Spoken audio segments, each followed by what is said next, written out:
Hi guys, happy Friday.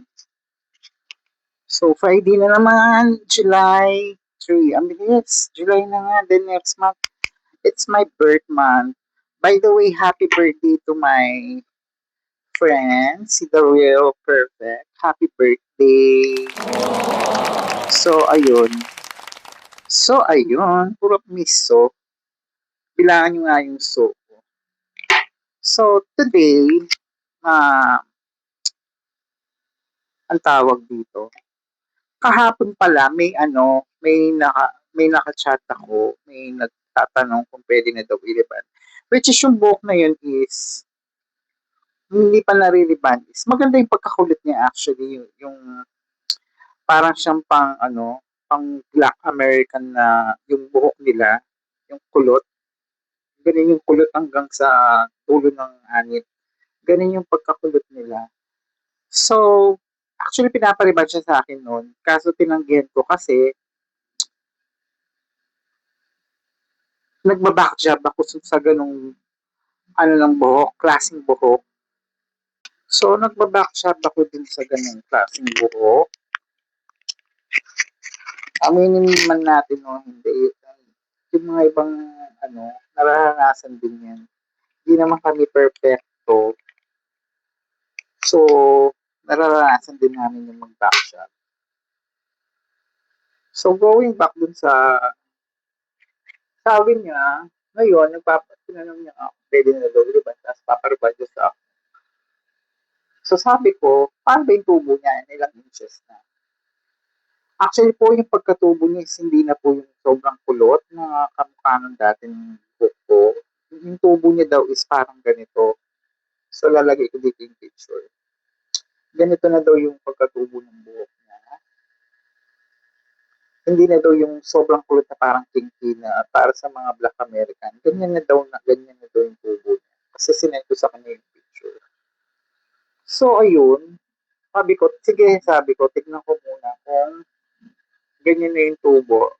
Siyempre, pag ganyan na yung tubo, madali na lang yan ilipan.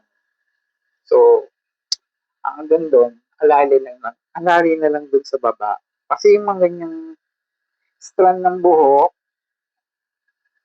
alam mo mukhang makapal, no? Pero yung mga buhok nila, yung strand ng buhok nila manipis, pero kulot. So, dahil manipis at kulot, medyo tinatagalan namin yung pagbabat doon. At tapos, ibang gamot yung ginagamit doon. Ang gamit doon is resistant, pang-reman na pang-resistant. So, gagawin ko yun ng video review para makita natin. So, sabi ko sa kanya, tingnan ko muna duman siya dito para ma-analyze yung book niya. Kasi nga, nagbabackshot ako sa mga ganong klaseng book. Kasi may nagbaback job ako, meron naman perfect. So, iba-iba, no? Kasi kailangan talaga masusing ano yun eh, masusing pagre-reban yan, masusing pagbababad, masusing pagpaplansya, pag ganong klaseng buhok. Tapos na ako mag-sunscreen. Pag tinted sunscreen ako kasi lalabas ako. So, ayun nga. Ang ba itong mic ko? Kala ko pa sa...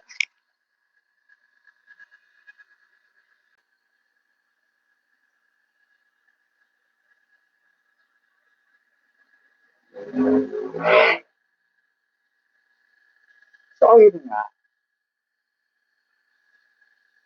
Tapos, nung nakaraan araw pala, nung Wednesday, may nagpakulay din sa akin. So, yung buhok niya is sobrang black. Actually, gusto niya medyo maliwanag, parang ganito. Sabi ko, pwede naman, achieve naman natin yan. Sobrang black ng buhok niya. So, ginawa ko is, pinatong kong kulay is parang milky ash. Tapos, yung oxidizer ay tinasan ko din. Nasa level, oxidizer 12%. Kasi nga, gusto niya medyo maliwanag. So, 12%. And yung strand ng buhok niya is makapal. So, kinaya ng buhok niya yung 12%. So, ganun lang. Ganun lang yung ginagawa ko. Actually, may minix pa akong kulay doon, pero secret na lang kung ano yung minix kong gumot. Kasi for sure may mga napapanood din kayo sa mga black up na mga nagmi-mix ng color. So, minsan hindi lang yung kung anong gusto ng client na kulay, kailangan. Hindi ako ganun nag-ano. May iba akong nilalagay. Kung kunwari, gusto ng client is parang ash brown. So, yung ash brown na yun, hindi parang purong ash brown yung nilalagay ko. May minimix ako, lalo na pag may previous color na sa baba. Ganun. And nasa client na rin yun kung gusto nila ng kung gusto nila yung papantay yung nila.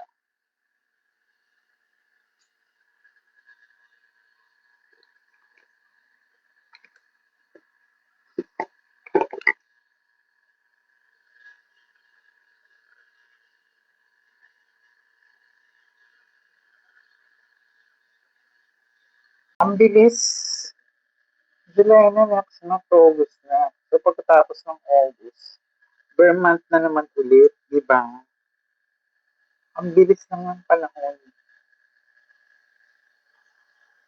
Parang pinapabilis yung pagtanda natin.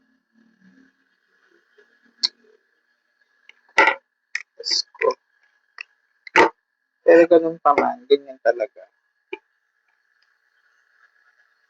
Ganun talaga ang buhay. Tapos pala,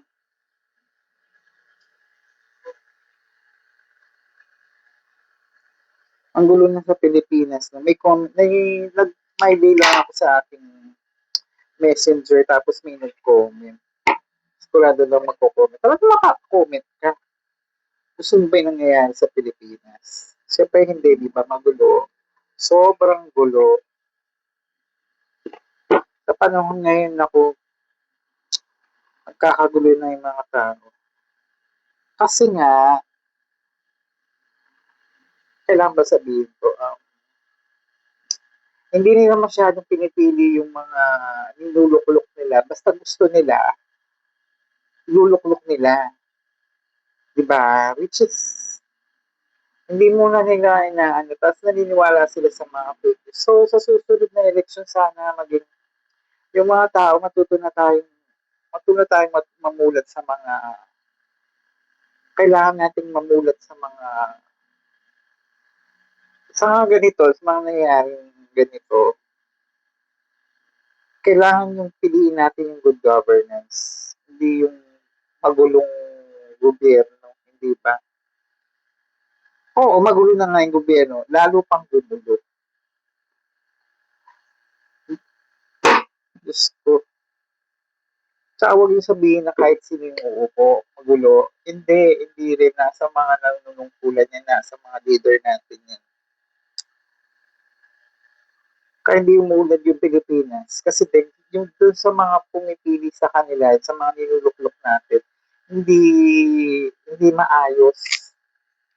Pero ayoko ng politics, ayoko ng politics ng natin. Basta, pagdasal na lang natin na umayos ng Pilipinas at maging sa susunod na election maging matuto tayo. Pumili tayo ng matalino, hindi palaban, hindi matapang, yung marunong humawak ng natin, yung marunong humawak sa Pilipinas, marunong humawak ng gobyerno, good governance. So, yun lang. So, update ko kayo sa gagawin kong riban. Sa hindi ako mag-catch up. So, thank you so much sa panonood. Kung gusto mo itong mga ganitong usapan, mga content, like and follow mo ko and make sa aking YT channel. Thank you so much. God bless po sa inyo.